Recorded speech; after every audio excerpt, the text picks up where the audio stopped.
tapi sebuah deklarasi bahwasannya hari ini kami semua menyambut 14.900 Dipo Negoro Muda. Dipo Negoro Muda ini harus bertanggung jawab dan memiliki tugas yang sangat penting untuk membangun negeri. Arik, ada catatan-catatan khusus nggak untuk pemilu dan pilkada pada saat itu ya? Ada catatan khusus nggak? Apalagi sebagai pemilih pemula ya, pertama kali nyoblos gitu. Sebetulnya kalau untuk catatan mungkin Kira-kira menurut Mas Arik ada nggak cara lain selain demonstrasi gitu untuk menyuarakan hak-hak rakyat atau hak-hak mahasiswa gitu? Menurut Mas Arik? ya sebetulnya kalau misalnya saya sendiri berpandangan bahwasannya Nggak apa-apa. Kira-kira Arik tuh kenapa sih mau jadi wakil rakyat? saya mau merubah Nanti pemilu kedepannya nih kamu punya harapan nggak?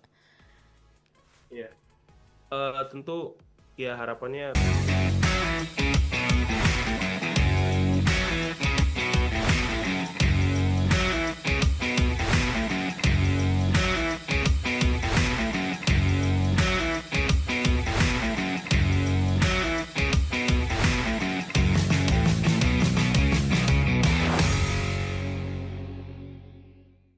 Hai teman pemilih, kembali lagi di podcast Komisi Pemilihan Umum Republik Indonesia bersama saya Tenri, host podcast episode kali ini.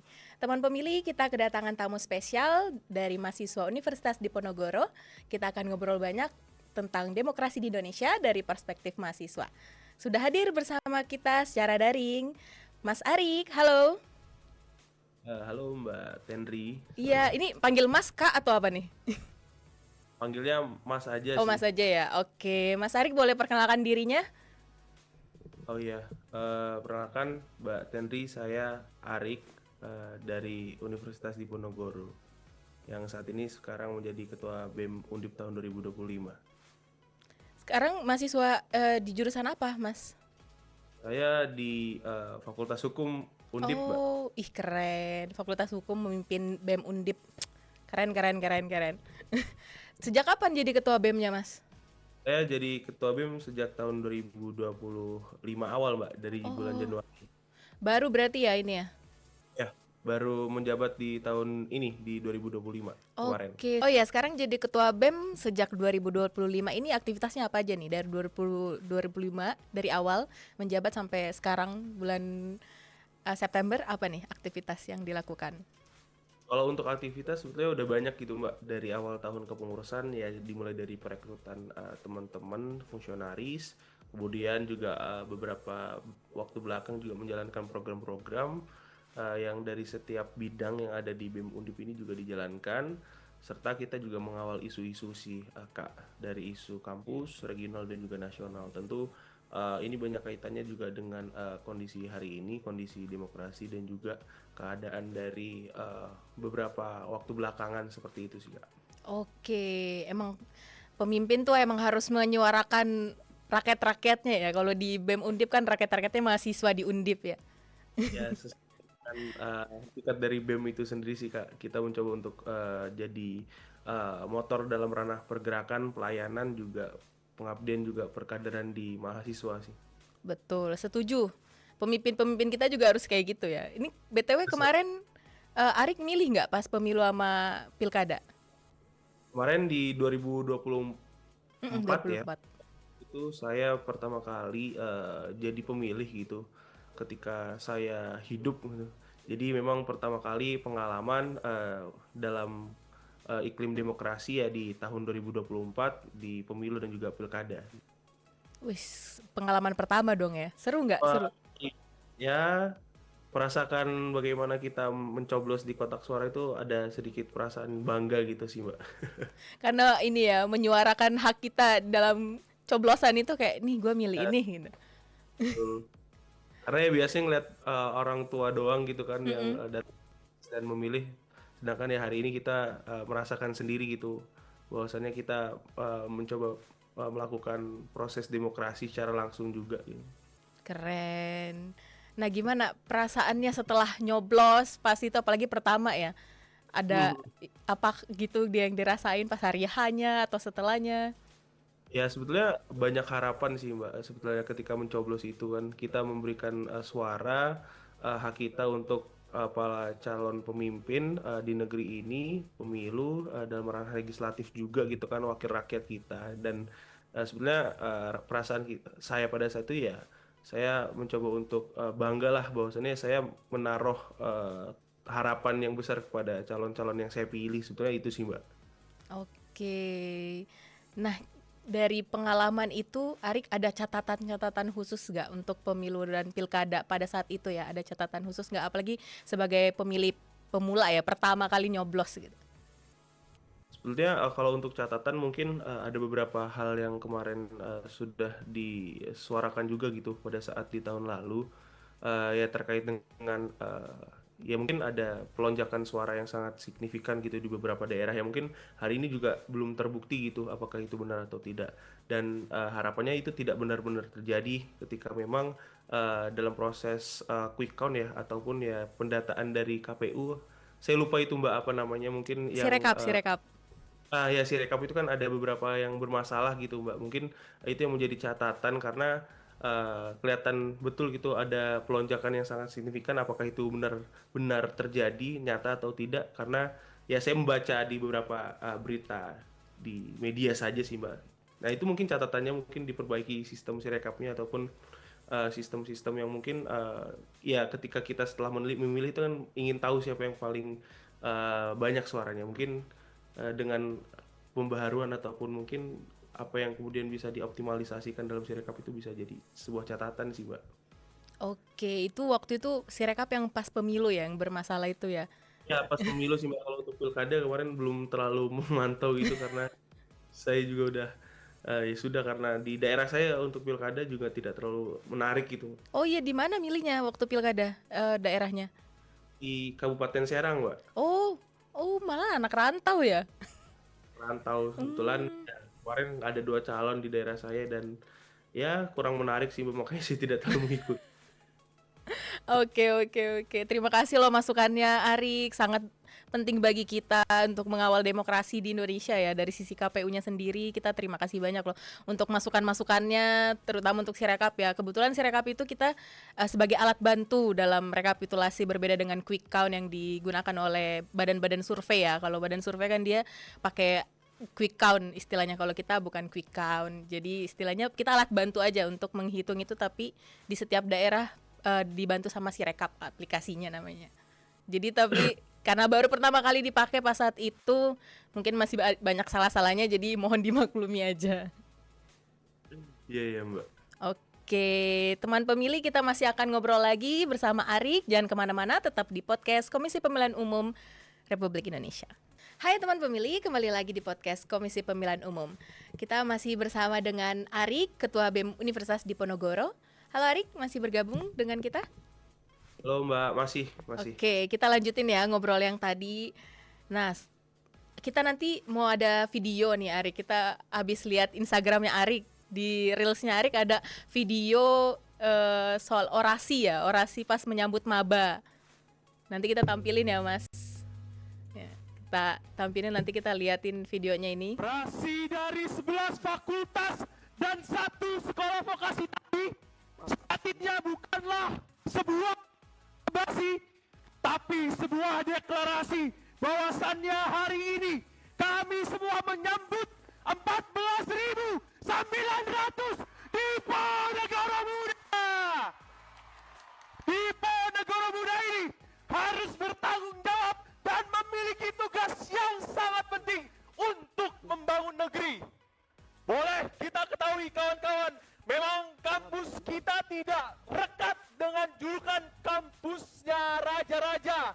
Bukan Raja Brawijaya, bukan Raja Airlangga, bukan Raja Udaya, tapi kita kampusnya Pangeran Diponegoro yang seharusnya terus berusaha untuk sampai pada masyarakat adil dan makmur.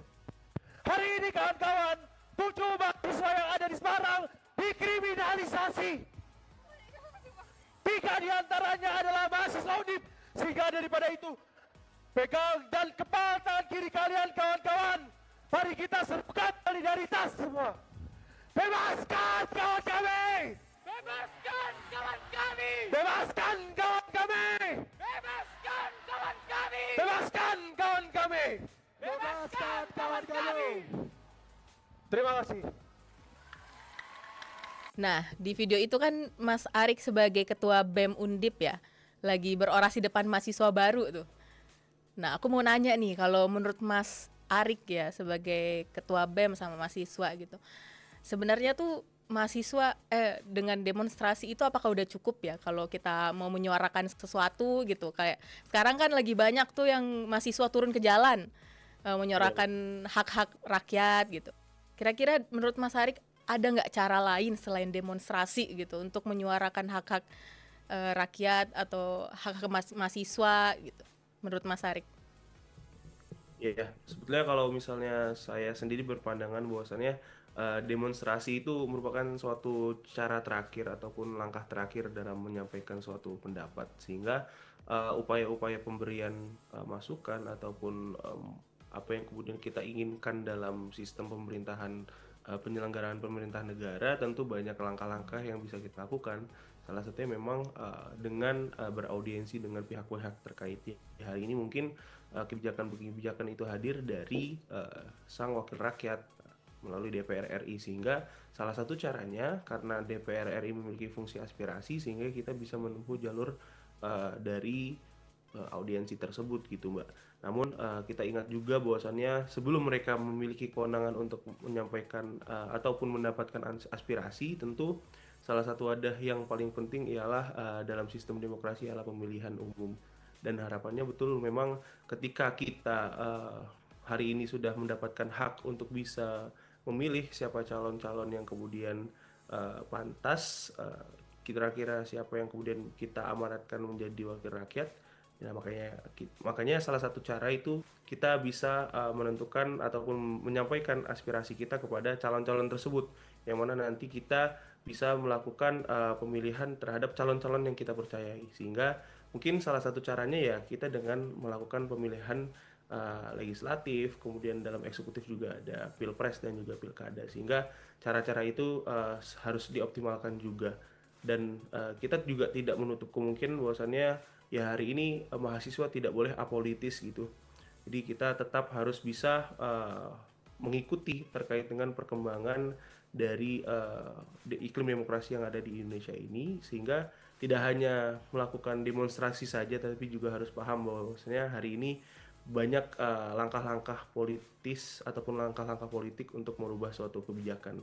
Seperti itu sih Mbak kalau menurut pandangan saya Mbak. Oke, berarti nggak satu-satunya cara ya dengan demonstrasi itu, malah itu cara terakhir untuk Ya. ke sana. Malah sebelumnya ada bisa audiensi dengan cara kita juga memilih pemimpin ya, pemimpin yang mewakili kita DPR, kita memilih dengan ikut dengan pemilu, pilkada. Dengan itu kan kita juga sama-sama menyuarakan hak politik kita ya, nggak selalu harus turun di jalan, tapi itu juga salah satu ya. Satunya ya itu Mbak, yang kemudian ya hari ini teman-teman mungkin mahasiswa harus pahami juga, mungkin banyak mahasiswa yang hari ini salah perspektif gitu ataupun salah persepsi ya. Hari ini kita harus demo saja gitu. Pada itu demo itu sebenarnya saya rasa uh, bukan cara yang paling ampuh, tapi ya mungkin apabila ada step yang lain harus bisa kita lakukan ya coba kita lakukan juga gitu. Saya tidak mendiskreditkan teman-teman yang mendemonstrasi, tapi ya Betul. upaya-upaya yang lain juga harus kita dorong sebetulnya Mbak. Betul, upayanya juga salah satunya ikut pemilu ya guys, supaya kita bisa memilih pemimpin yang benar-benar menyuarakan hak kita. Itulah pentingnya kita memberikan hak pilih kita di TPS. Oke, kalau Arik nih cita-citanya apa? Arik mau memimpin bangsa juga nggak nanti ke depannya atau apa gitu? Ya sebenarnya awalnya saya bercita-cita jadi wakil rakyat gitu Mbak, tapi makin hari ya mungkin banyak dinamika yang terjadi gitu. Apakah salah satu cara untuk membangun bangsa dan negara ini dengan wakil rakyat saja ataupun ya banyak cara yang lain. Namun ya saya ingin menjadi orang yang bisa memberikan manfaat sih Mbak untuk bangsa dan juga negara gitu sih. Gak apa-apa kalau bercita-cita jadi wakil rakyat, gak apa-apa, itu impian yang bagus, bisa Iya Mbak, mewakili rakyat-rakyat. betul betul. Gak apa-apa. Kira-kira Arik tuh kenapa sih mau jadi wakil rakyat? Apa Ya yang terbesit di pikirannya? Dia mau merubah suatu kebijakan. Mungkin hari ini banyak wakil rakyat yang belum berpihak pada rakyatnya banget gitu Mbak. Nah harapannya saya ketika menjadi wakil rakyat ya bisa gitu. Tapi kan nggak tahu ya Mbak.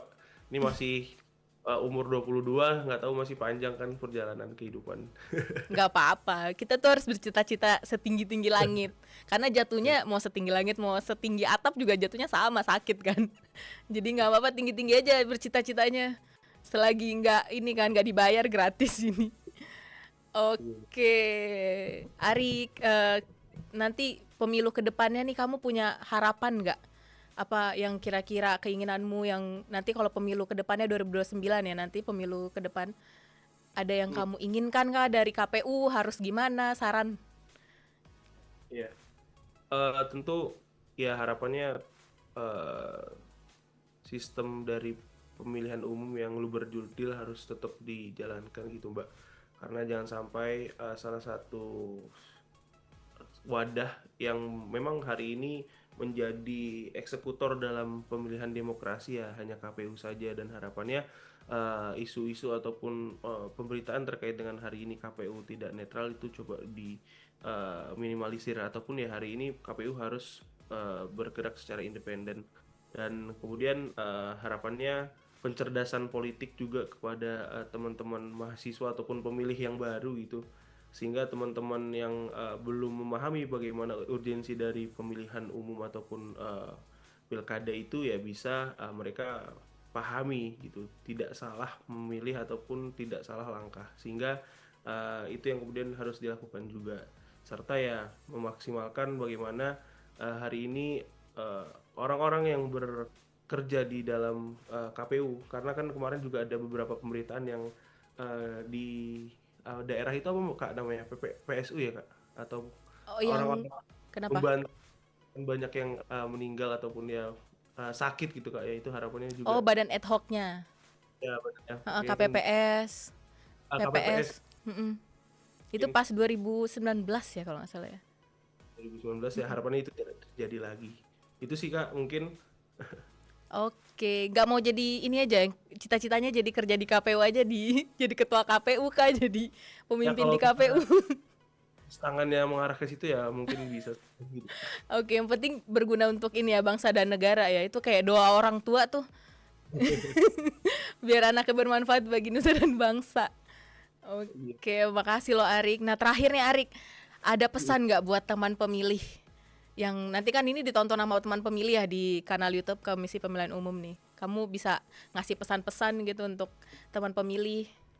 Ya, tentu teman-teman pemilih harus terus meriahkan atau turut andil dalam iklim demokrasi, ya salah satunya dengan melakukan pemilihan eh, suara lah di pemilihan umum maupun pemilihan kepala daerah, dan tentu jangan sampai kita terjerumuskan dengan politik kotor, ataupun ya kita di apa ya diguna-guna lah oleh beberapa eh, calon wakil rakyat yang menurut kita memang tidak selaras dengan pemikiran kita, dan ya kita hindari hal-hal tersebut, sehingga eh, pemilihan umum ataupun pemilihan kepala daerah bisa berjalan lebih baik dengan sesuai hati nurani kita. Itu sih. Betul. Oke, sama ini ya, money politik tuh harus dihindari. Jangan memilih karena money politik pokoknya. Ya, itu diguna-guna itu maksudnya money politik. Diguna-gunain, iya sih, bagus sih bahasanya, diguna-gunain, jadi banyak hal ya diguna-gunain tuh.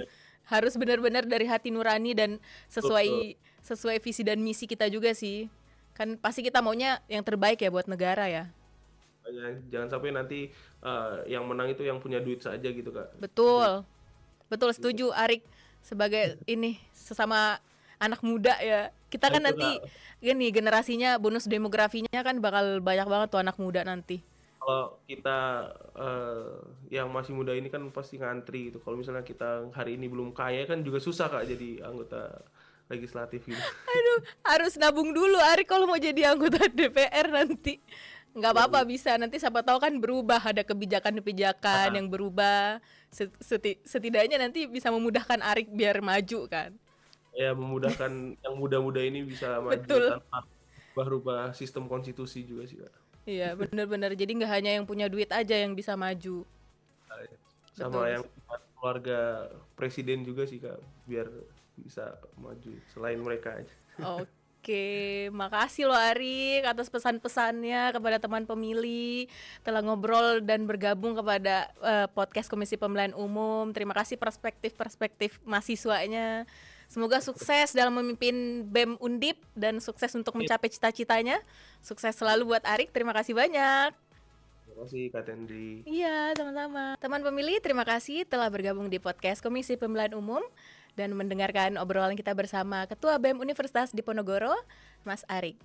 Jangan lupa like, comment, subscribe, dan share ke teman-teman kalian podcast Komisi Pemilihan Umum.